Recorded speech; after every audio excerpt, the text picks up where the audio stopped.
மனசாட்சிடா. நாம் இந்த வீடியோவில் என்ன பற்றி பார்க்க போகிறோம்னா பன் பட்டர் ஜாம். நம்ம Raju Jayamohan Bigg Boss season 6 கலந்துக்கிட்டவர். ஸோ அவர் இந்த படத்தில் ஒரு கதாநாயகனாக நடிச்சிருக்காரு. ப்ளஸ் விஜய் டிவியில் கலக்க போகிறது யார், சின்ன சின்ன காமெடி ஷோஸ்லாம் நகைச்சுவை பண்ணியிருக்கிறாரு. இந்த படத்தில் ஒரு லீடு ஹீரோயின். ஜோ படத்தில் ஒரு பொண்ணு ஹீரோயினாக நினச்சிருக்கோம், பாவதிதா. அந்த பொண்ணு இந்த படத்தில் ஹீரோயினாக இருக்குது. அப்புறம் இன்னொரு புதுமுக ஹீரோயின் நம்ம சரண்யா பொன்வண்ணன் மேடம் மற்றும் தெய்வதர்ஷினி மேடம். 2 பேர் தான் படத்தோட மெயின் ஹைலைட் ஆஃப் த காமெடியே. அவங்க நல்லா பண்ணியிருக்கிறாங்க. வேறு என்ன சொல்லணும்னா, இப்போ நம்ம ராஜு ஜெயமோகன் சார் வந்து ஒரு ஜென்ஸ் கிட்ஸ் இந்த படத்தில். ஸோ அவருக்கு ஒரு ரொம்ப பெஸ்ட்டு ஃப்ரெண்டு ஒருத்தர் இருக்கிறாரு. அந்த பெஸ்ட்டு ஃப்ரெண்டு வந்து தான் அவர் இல்லாமல் இவர் இருக்க மாட்டார், இவர் இல்லாமல் அவர் இருக்க மாட்டார். அப்படி ஒரு ஃப்ரெண்டு. 2 பேரும் boys atrocity boys co education காலேஜ்லேயே படிச்சிருப்பாங்க. பேபி மகேஷ் நீ பேசுகிற. இப்போ இவங்க என்ன பண்ணியிருக்காங்கன்னா பாய்ஸ் அட்ராசிட்டி பசங்களே இவங்க வந்திருக்காங்க. அதனால 2 பேருக்கும் திடீர்னு இவங்க ஸ்கூல் வரைக்கும் ஒன்றா இருக்கிறாங்க. அப்புறம் காலேஜுக்கு இவங்க போகும்போது கோ எஜுகேஷன் காலேஜாக சேர்ந்துடுறாங்க. இன்ஜினியரிங் படிக்கிறாங்க.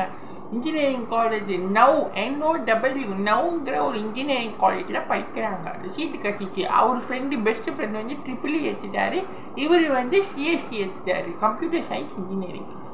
ஸோ 2 பேரும் பிரிகிறாங்க. அவருடைய ஃப்ரெண்டு வந்து ஒரு சோஷியல் மீடியா ஒன்னாங்கிட்ட ஒரு பைத்தக்காரன், இன்ஸ்டாகிராம கேர்ள்ஸை பார்த்து காஜா இருக்கிறவன் ஒரு ஃப்ரெண்டு. அவன் ஃப்ரெண்டு வந்து ஒரு பொண்ணு மேலே ரொம்ப காஜா இருப்பான். அப்படி இப்படி போன்னு பார்த்துக்கிட்டே இருப்பான். அந்த ஒரு பொண்ணு ஒரு இன்ஃப்ளூயன்சர் 6 லட்சம் ஃபாலோவர்ஸ் கிட்டே வச்சுருக்கிறா. அந்த பொண்ணு வந்து இவங்க படிக்கிற காலேஜில் சேருது. அதுவும் நம்ம ஃப்ரெண்டு பெஸ்ட்டு ஃப்ரெண்டு நம்ம ராஜு அண்ணாவோட கிளாஸில் அந்த பொண்ணு சேருது. ஸோ அந்த பொண்ணு மேலே இவர் ரொம்ப லவ்வாக இருப்பார் அவர் ஃப்ரெண்டு. அதுக்கப்புறம் இவரும் லவ்வாக இருப்பார். 2 பேரும் லவ் பண்ணிப்பாங்க. அதுக்கப்புறம் அவரோட ஃப்ரெண்டு வந்து இவர்கிட்ட உண்மையை சொல்லாமல் இருப்பார். மனசாட்சி அண்ணா நீங்கள் வந்து இப்போ சொல்லுங்க. அதனால் அவங்க ஃப்ரெண்டும் இவங்க ஃப்ரெண்டும், அதாவது நம்ம ராஜுவும் நம்ம அவரோட ஃப்ரெண்டும் 2 பேரும் ஒரே பொண்ணு மேலே ஆசைப்படுவாங்க. ஆசைப்பட்டதுனால கடைசியில் அவர் ட்ரிபிள் ஃப்ரெண்டு வந்து ராஜுக்கிட்ட என்கிட்ட நீ பேசாத விட்டு கொடுத்துருவாரு, பேச மாட்டார். அதுக்கப்புறம் வந்து என்ன பண்ணுவாருன்னா, ராஜு அண்ணா டே நான் பார்த்துக்கிறேன்டா, நீ ஒன்றா பேர் சொல்கிறா, நீ லவ் பண்ணுற பொண்ணு நான் லவ் பண்ணுற சொல்கிறா. ஸோ ராஜு அண்ணாக்கு அந்த பொண்ணுக்கு ராஜு அண்ணாக்கு என்ன ஒரு நெகட்டிவிட்டி என்னென்னா, அவங்க சோஷியல் மீடியா இன்ஃப்ளூயன்ஸ் இது மாதிரி ரீல்ஸ் பண்ணுறதெல்லாம் பிடிக்காது. ஸோ நீ பண்ணுறதெல்லாம் வேஸ்ட் ஆஃப் டைம், ரீல்ஸ்லாம் பண்ணாத, உன்னை பார்த்தாலே நீ அழகாக இருக்க, நீ எதுக்கு ரீல்ஸ்லாம் பண்ணி இது மாதிரி ஓ கரியரை ஸ்பாயில் பண்ணுற அப்படின்னு நம்ம ராஜு அண்ணா சொல்கிறாரு. அந்த பையன் அவன் ஃப்ரெண்டு சொல்கிறான், உனக்கு நான் ரொம்ப பிக்கஸ்ட் ஃபேன் ஆகிட்டேன், millions of my hearts in your love.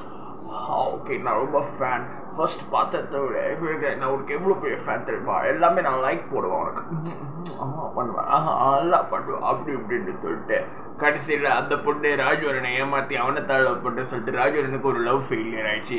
இது வந்து நம்ம ராஜு அண்ணன் பொறுப்பாகி உட்காந்து எல்லாம் படிக்க ஆரம்பிச்சிடுவார். டே மகேஷ் எனக்கு போதும் வாய் வலிக்குது நீ வர. அதனால தாங்க இப்போ ராஜு அண்ணா வந்து லவ் ஃபெயிலியர் ஆயிடுச்சின்னு இந்த பொண்ணு அவள் ஃப்ரெண்டை தான் லவ் பண்ணுற சொல்லிட்டு ஏமாற்றிட்டு இவங்களை ஏமாற்றிட்டு ராஜு அண்ணனை ஏமாற்றிட்டு படிக்க போயிடுவார். திடீர்னு நம்ம விக்ராந்த் சார் ஒரு லிட்டில் கேமியோ பண்ணியிருப்பாருங்க. விக்ராந்த் அண்ணன் செம கேமியோ பண்ணியிருப்பார் இந்த படத்தில். அவர் தான் சீனியரு அந்த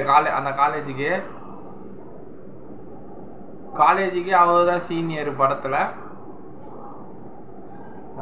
அப்புறம் அரியர்ஸ்லாம் வச்சு கிளியர் பண்ணுவார், எல்லாம் பாஸ் அவுட் ஆகிட்டு.